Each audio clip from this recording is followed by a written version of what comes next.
I don't understand why people aren't lighting their hair on fire. I don't understand why people aren't out in the streets. Yeah. This isn't like, oh, well, you know, let's just see what's in the warrant. I mean, they've been doing this. This is the third election. This is the third election. We know they doctor evidence. We know they plant evidence. We know they hide evidence. We know they lie. We know they leak. I mean, this is not anything new. This has been years they've been doing this. We can't just say, oh, you know, we're waiting for the guy to come out and give a statement about what is predicated. I mean, what? These people are out of control, Senator. Remember that. These people are out of control, Senator, as the senator sits there and nods his head while Jesse Waters says, you know, they plant evidence. We already know they plant evidence. We already know that these are corrupt rogue agents that run and are doing the bidding of a rogue president who said that they should do this for political purposes. Well, you know all of this because you just said so. And in fact, the reason that these guys are saying things like this is because they want to make sure that they know the big guy, as we heard pre-recorded secret messages backstage between Matt Gaetz and Roger Stone, that the big guy still sees them favorably. Rolling Stone magazine had a pretty extensive piece here that talks about how paranoid everything is going down between Trump and his circle, because who's leaking? Let's go to some details. Donald Trump is worried that he may have a rat or multiple rats in his midst. He's wondering if his phones are tapped or even if one of his buddies could be, quote, wearing a wire. This summer, Trump has asked his close associates if they think his communications are being monitored by the feds or, per his phrasing, by Biden, because, you know, I thought Biden was always asleep. Anyways, as a source close to Trump describes it to Rolling Stone, he asked me and others, do you think our phones are tapped? Given the sheer volume of investigations going on into the former president, I do not think he's assuming anything outside the realm of possibility. Well, okay. Moreover, on at least a couple of occasions since May, the former president has wondered aloud if there were any Republicans visiting his clubs who could be wearing a wire. That's according to another person close to Trump and a different source familiar with the matter. Trump and his allies are baselessly floating the idea that federal agents could be guilty of planting incriminating evidence at his private resort.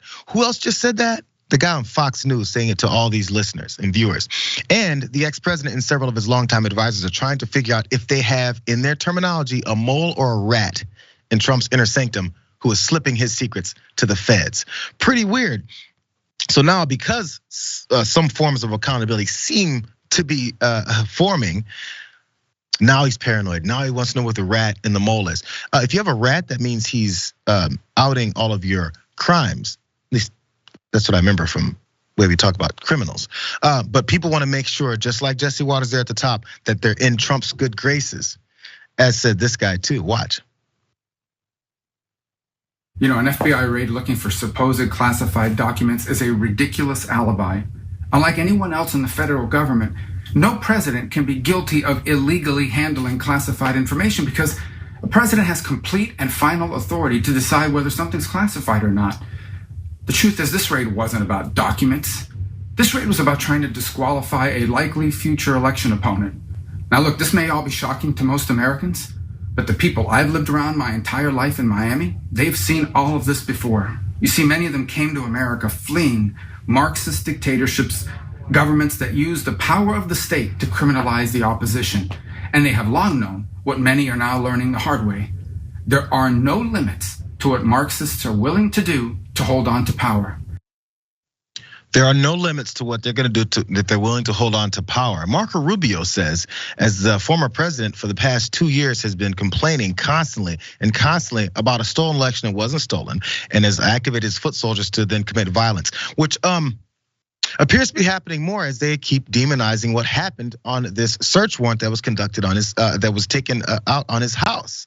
So now we have, let's not forget, there's that man out in Cincinnati that went after the FBI office there and is now involved in a shootout. Who knows what stage we're at now because of things like that.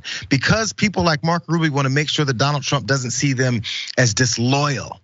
There's a couple other guys that want to make sure that Donald Trump sees them favorably as well too. And they went even further. Keep all this in mind as we think about what's going on right now in Cincinnati. Watch these other two guys. SOT 3, go.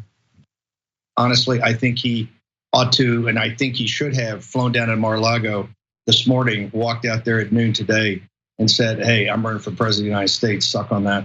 This is about one thing. This is about stopping him from running in 2024. I do not think it's beyond this administrative state and their deep state apparatus to actually try to work on the assassination of President Trump. I think everything's on the table. I was in Washington, D.C. I was at a couple different social events, and I heard people talking. They said the Democrats want this guy so bad that they wouldn't put assassination behind it. This is the first time in my lifetime that I would say I am deathly afraid for Donald Trump. I would not put assassination behind these people. This is a criminal. The FBI and the DOJ are essentially lawless criminal organizations. No rats, no snitches detected here, Francesca, because you know what? They're coming after Donald Trump. They want to assassinate him. The FBI is a rogue criminal organization. And Marco Rubio says, hey, no president can be held accountable for doing anything with classified documents. He's the president. He can do whatever the hell he wants. Does that make any sense? No, I mean, I want to make light of this and say, obviously, it's Rudy Giuliani who's wearing a wire. I mean, that's what happens when you don't pay the man and he gets sick of like the bad bottles of vodka that you keep on sending him. But this is very serious. I think that, the initial glee I had at Trump's compound being raided, right? In Mar-a-Lago, his golf course being raided. Yeah. For what appears to be, now we know, like the boxes of documents that he took from the White House that he wasn't supposed to take. And that could be anything, it seems like a love letter from Kim Jong-un that's like, look, that's part of presidential files. All we know at this point is that that's what it was about. The person who could tell us what it actually is about is Donald Trump by revealing what was in the warrant and putting all of this to rest. But no, instead, of course, people like Steve Bannon are going to use this to weaponize a already fired up and violent mob of his supporters in order to do things like we just saw in Cincinnati. That's all over here. The real part that scares me and that's not funny at all is the way that exactly you're talking about Lindsey Graham and Marco Rubio nodding their heads and going along with these dangerous conspiracy theories and basically agreeing that yes, we should defund the FBI because it's actually trying to hold a former president accountable and making no mistake about what they would do if they get back in power. Like there is no question in my mind, these fools are walking us into the mouths of real fascism. They will do it again, they will do it better next time. And yeah, they'll dissolve every single entity that we have for any kind of executive branch accountability and replace them with utter loyalists. And that'll be that, curtains to democracy. That was his attempt. In fact, I believe that they like to think that the only mistake Donald Trump made was he put in too many Washington insiders or those forever Washington guys, including someone like Barr, who was absolutely loyal to him every time. But then they hit their breaking point, and he didn't realize that they would actually have that. He thought they were complete fascists. They're only 75% fascist.